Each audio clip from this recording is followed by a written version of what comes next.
Okay, so question number 1, I'm going to start off with the parent function and make a table for that.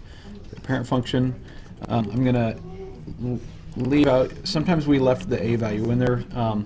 It's a little more conducive to some of the future problems if you leave it out, so it's your choice whether you leave it in or not. I'm going to do it without the a value for now.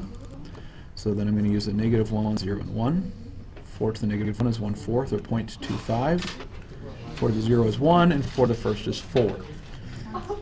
Then, next I'll take my a value, which is -3, and I'll use it as a multiplier to my y values. So -0.75, -3, and -12. Then I can do my h's and k's. My h, I'm going to subtract 1. So my h is here, -1. We have to switch signs. So I'm going to subtract 1 from my y's, so a -2, -1, and 0.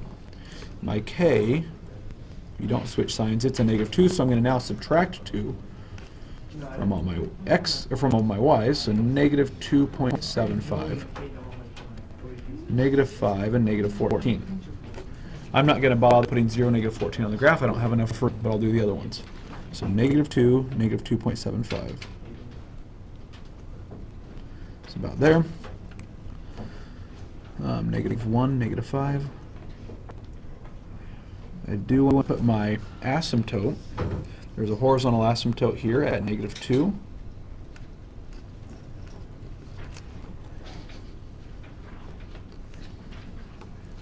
I didn't get low enough on my graph here. Okay.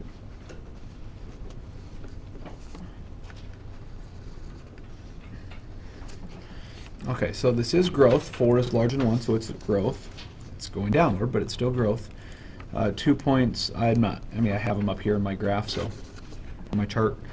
Transformations, so the -3, it reflected across the x-axis. I'm just going to put reflect for sake of room.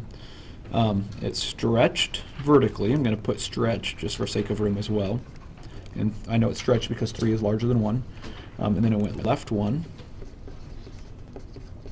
And it went down 2. My domain, all reals. My range, y was less than, not equal to, because it can't touch the asymptote, less than your asymptote, which is -2. Okay, over here, my parent function on number 2, you have to include the 1/3, so it's just y equals 1/3 to the x. -1, 0, 1. 1/3 to the -1, that's 3. And then, so the 0 is 1. 1/3 to the 1 is 1/3. I subtract 4 from my y's because I have a k value of -4, giving me -1, -3, and -3 2/3.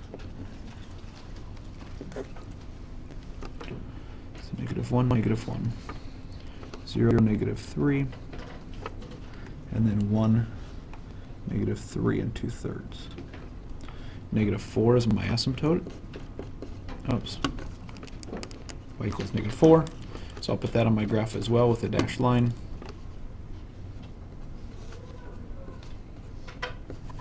Connect the dots and approach the asymptote. This is decay. 1/3 is smaller than 1. As far as 2 points go, I have a table up there that's good enough. Transformations, the only transformation I had was down 4. The 1/3, that was the base number, so that does not count as a stretch or a shrink. Domain, all reals. Range, y is above, it's greater than your asymptote, which was a -4. Then, number 3, I get into logs. So you can make, a parent function. Here's log base 4 of x. And sometimes we did y equals 4 to the x. Think about that table and then switch it, which you're welcome to do. I'm not going to do that here. Instead, I'm just going to put the -1, 0, and 1 on the y axis, the y part, and think about what that would be. So I'd have to do, if I had 4 to the -1, that would be 0.25, would be 1/4. 4 to the 0 is 1. 4 to the 1 is 4. So I kind of still think about it as exponential, just switch sides. Now I get my h is a positive 3, so I'm going to add 3 to my x's. My k is positive 2, I'll add 2 to my y's.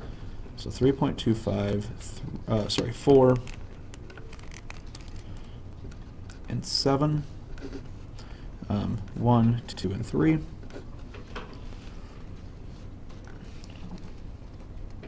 So 3.251, 4, 2, getting into my numbers over here.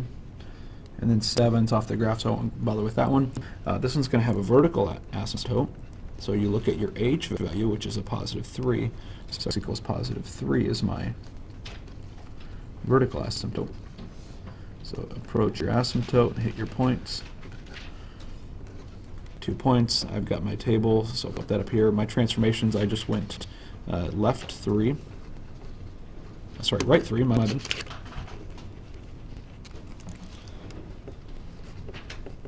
And up 2.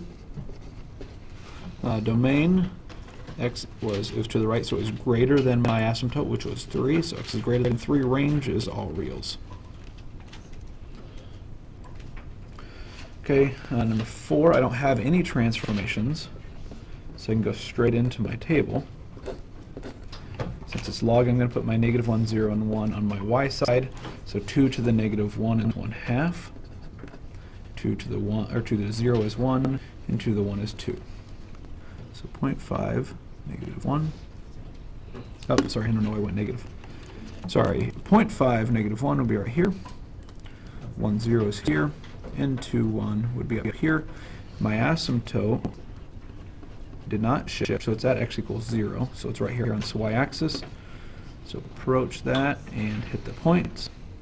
As far as my points, I have the table up there. My domain, x was greater than my asymptote, which was 0. My range is all reals. All right, now I've got to write equations. The one with 0, that has your a value, and then the other is just an x and a y.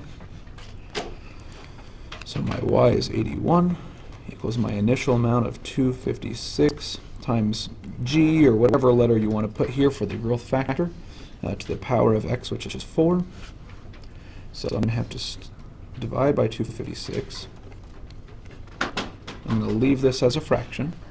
So I'm going to rewrite this. So g to the 4th is equal to 81 over 256. I have to do the 4th root. Since it's an even number, I would have to do plus minus, but I know g has to be positive, so I'm not even going to bother with the negative, so I'm just going to ignore that. So I have the 4th root of 81 over 256. Well, the 4th root of 81 is 3.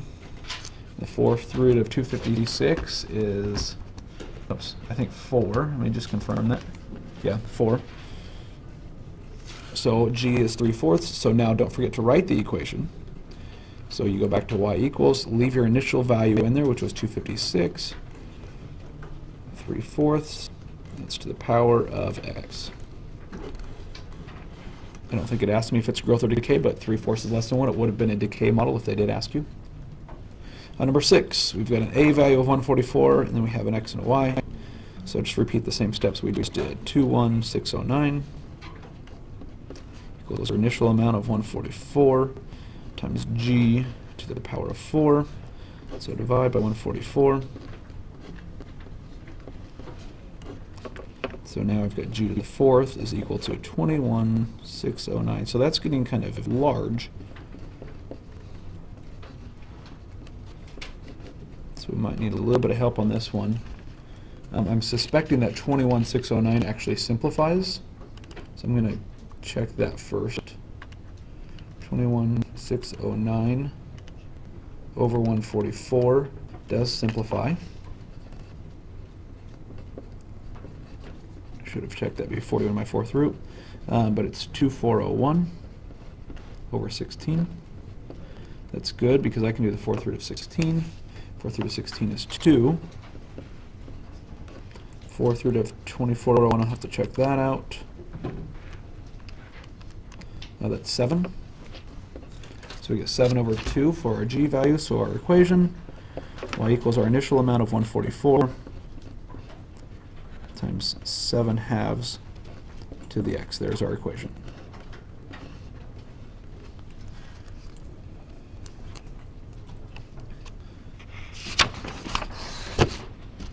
Moving on to number 5. Looks like they both can be written as powers of 8, so I'm going to leave the right side as is. I'll write 64 as 8 squared.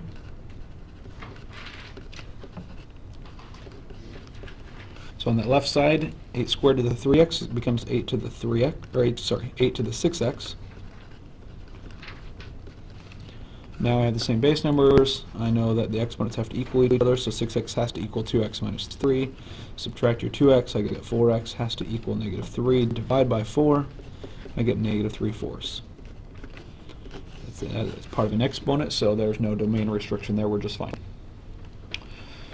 16 and 64, I can write in both of the powers of 4. 16 is 4 squared to the x. 64 is 4 to the third. Since it's in the denominator, I know it's 4 to the negative third. So now I have 4 to the 2x equals 4 to the negative third. So 2x has to equal negative 3. Divide by 2, you get negative 3/2.